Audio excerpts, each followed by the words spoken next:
Alright, I am back again with another review, and this time I'm kind of reviewing two at once. I got some interesting cheap cameras right here. First off is a Diox 1A, a German-made camera that has a leaf shutter built into it. It's kind of a rangefinder, but it doesn't actually have a rangefinder. And then I got a Perflex, what I think is technically a Perflex 2, which is sort of an early SLR that has the sort of top-down look. You're gonna have to actually cock the shutter to be able to see through the lens. So here's a few photos I took with the Diox, and a few I took with the Perflex. And I could go on and on and on and go over like some pedantic features these cameras have about, you know, this and that and all sorts of obscure things, and give some history, and I could show more photos. But at the end of the day, I think both of these are pretty average cameras that are kind of unremarkable. Neither of them are especially rare or valuable, so you know, there's weird quirks that make them honestly kind of inconvenient and not something I would rely on as a primary camera. So, I mean, I wouldn't necessarily suggest buying these, and that's kind of the quandary I've come to in my photography recently, is there's a lot of cameras out there, and there's a lot of lenses, and it's very easy to waste a lot of time on this stuff. I've kind of come over this before, and I bought both these cameras. I bought this at a thrift store for next to nothing, bought this at an online auction, assuming it was a rangefinder, but it wasn't. It has 3 viewfinders for some reason. And frankly, I think I wasted some money on these cameras. I was going to do more in-depth reviews just to have more reviews on the channel and try to keep some stuff active and alive, but frankly, I just don't really see the point or feel like it. These are pretty average cameras, and the Nikons and stuff I have are quite a bit better. They're kind of quirky, but I honestly think I'm going to probably just give them away to people because they're not very valuable. And rather than spending all this time making reviews and talking about cameras and everything, I thought I'd talk a little bit about my photographic process. I've been shooting a lot of film recently, and I've pretty much only shot black and white film, like Kintmere and Ultrafine to some extent. That one seems to be kind of going out of production, but it is still out there. And I've been shooting that a lot, and I've kind of developed a little bit of a project. I was showing some photos to a friend, and I was talking about how I was disappointed about my other projects not really taking off, and he kind of liked some of the more recent film stuff I had. So I kind of put some stuff together into a little zine right here. Let me move these cameras. From some of his suggestions. This was made of blurb, by the way, so they're pretty cheap and simple and easy to make. Made the cover myself, and then it just has a few random film photos I've just taken over the past, probably most of these the past 4 years or so, but some of them go back a little bit further, and there's just some cool photos in there. And I did that, and I'm thinking I might actually do a second volume that's kind of like this. I need to go back and rework some things. There's kind of like the bleed on the cover wasn't quite right. And a few of the images, like the dog one right there, the dog just came out way too dark. But all in all, I think this is a pretty interesting little practice, and something I do from time to time, but I actually haven't made a zine or a book or anything in probably well over a year at this point. And all this stuff was, the vast majority of it at least, was older photos I took again a few years ago. There's a couple in here that are pretty modern from a month or two ago, but most of them are older. And I really liked it. I liked kind of designing the cover. It was a pretty simple vector graphic right there, and then some kind of a hand-drawn text type stuff. And again, it needs some realignment, and some of the photos need to be kind of changed around. But I was able to buy this off Blurb, and they shipped it to me and made it and everything. And I think I spent $13 or $14, which isn't too bad. It's a 6x9 book.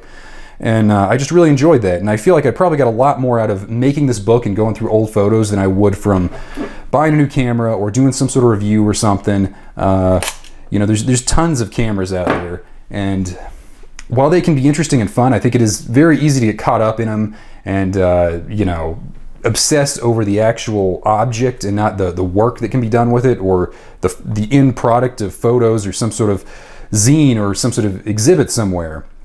And I'll admit, I'm guilty of this. I've harped on it before in previous episodes, but I think I need to mention it again because, you know, I kind of fell for that same trap that I laid for myself, in all fairness. I really didn't need to buy these cameras. I didn't really need to review them. There's reviews of both of these cameras on various websites and even on YouTube and stuff. And I don't think I'd bring anything particularly new to the fray by just talking about them and going over some pedantic features and then kind of showing a handful of mediocre photos that are probably a lot of stuff I've shown you before, and a few other things that weren't really that great, but it's like, well, I gotta get at least a dozen in there. So I just thought I'd kind of go over that and show you this little zine. I'm thinking of possibly doing a second volume, like I said. I'll probably have an update on that. And I'm actually thinking of trying to sell these. I don't know exactly where yet. I might do like an Etsy store or something, or I might do a little page on my website. But let me know what you think. If you would buy a zine I made, or if you would like to learn about zine making, I could possibly do some sort of video talking about layout or something. And this is just kind of a brief update video, like I said. I guess it's kind of a bait and switch in a way, because I was, making it about cameras. But I feel like I've talked about cameras enough, and I don't, there's only so much that can be said, and there's only so much productivity that can come out of that. And I feel like I've kind of gone beyond that point. And I know a lot of people who subscribe to this channel probably do so because of the reviews of the Nikons and some of the rare things like the Alpha and everything. And that's all fine and good. And I'll get back to those eventually. But at the end of the day, I think you got to take photos. You got to get out there and you actually got to do stuff. And I feel like these cameras in some ways might have helped me do that here and there, but didn't really help me that much, because it's things I would have taken a Nikon with me if I hadn't had these cameras. And I might have got better photos, especially when you consider some of the drawbacks of these cameras, and I might have gotten more consistent photos. It's a big thing I've seen, like I kind of touched on before. I think a lot of the project I have here is because I was using the same film type. I was using kind of a 400 speed black and white film I developed myself using the exact same process.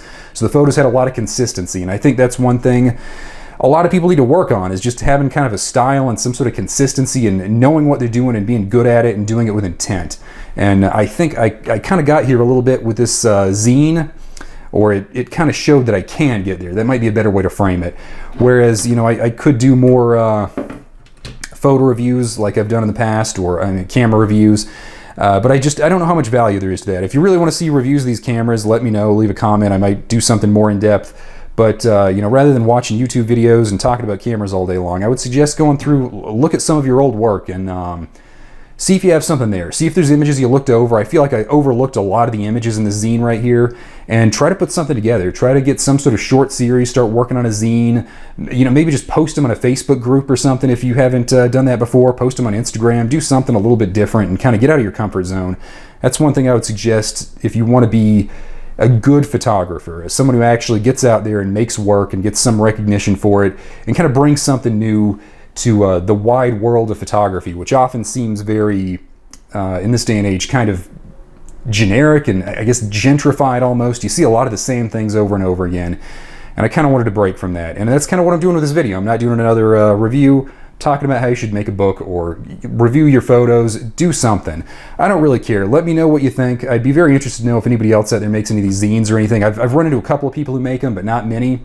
And again, if you want to know more about how I made it, or you want to buy one or something, leave a comment. I don't have a lot of concrete plans for this yet. I'd kind of like to put together the second edition and see if maybe I want to combine them into one, or maybe try to do some sort of little mini series. I'm not quite sure yet, but the idea is formulating, and it's kind of a lot of what I do on this channel, is kind of ferment my ideas, I guess, when I don't really have anything else going on. So this is a short video. I've rambled enough. Hope you enjoy it, and I hope you get out there and actually take some photos and do something with them.